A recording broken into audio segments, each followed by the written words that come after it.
Would you believe me if I told you I almost became a dentist? Well, maybe in another lifetime. But I do have a tip or two of being behind the scenes. Come with me to make your own organic toothpaste. We're going to start off with 2 tablespoons of baking soda. So I already have my measuring cups here. This is where I plan on mixing everything up in and putting all of our ingredients in there. We're going to do 1 tablespoon of baking soda. So let's measure that out.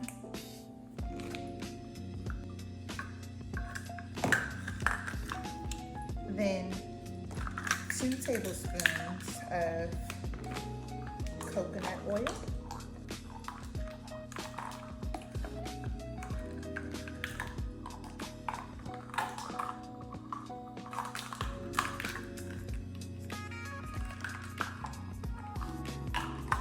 These are going to be the measurements for 1 serving of toothpaste. You see how I'm struggling with the coconut oil? Go ahead and melt that down before you start making your toothpaste. I did begin with the measurements for 1 serving, but I decided that I wanted to make individual servings of toothpaste for my friends, and I bought a pack of about 20 bottles that I thought would be excellent distributors for toothpaste. And I am recalculating the measurements now on how to make that much toothpaste to fill 20 different valves. So I put 1. I decided to follow through with making the measurements for just 1 serving of toothpaste, and 3. Then I would repeat that 19 times after. 4 tablespoons of baking soda. Oh my gosh. And yeah, a measurement was off here or there, but we know what's going into our toothpaste. Stay focused. Don't be like that person who didn't do anything. You miss every shot you never take.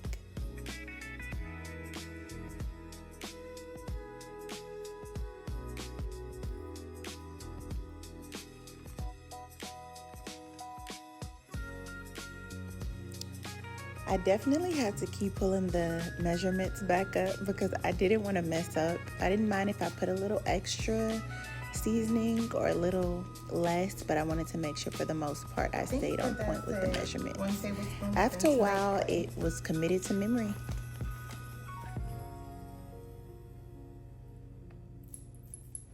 I also did decide to add a little bit of pulling oil. This was already coconut flavored and organic, so I knew it would be a great addition to my toothpaste.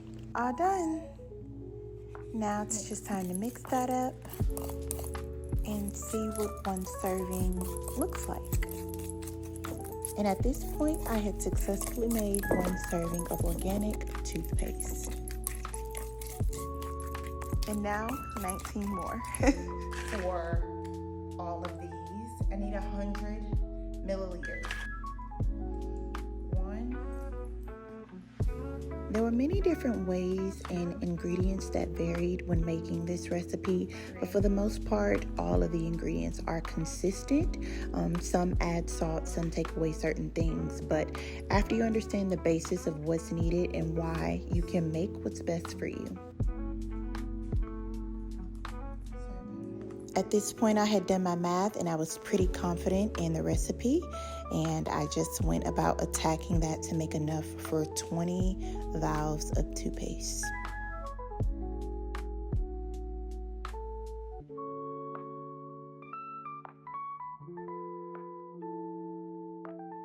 I love sharing things with my family, and homemaking has truly become a passion of mine. So this was exciting for me. I didn't care if I failed. Succeeding was just doing it and saying it was something I had done. So let's speed this up, right? I'm confident, feeling like somewhat of a chemist or something. I'm like, okay, I make toothpaste. I know how to make toothpaste. I will list the ingredients and the measurements that I followed in the description, and if you are looking for any of these products and want a one-stop shop and trying to purchase them all, you can go to my Amazon store, which is linked in my bio, and all of these ingredients plus more will be linked in my oral health list. There you can find bamboo toothbrushes, chewing gum that's good for your teeth, and a bunch of other oral products that I suggest you have in your purse. I'm really enjoying learning together, and I do believe this is the recipe.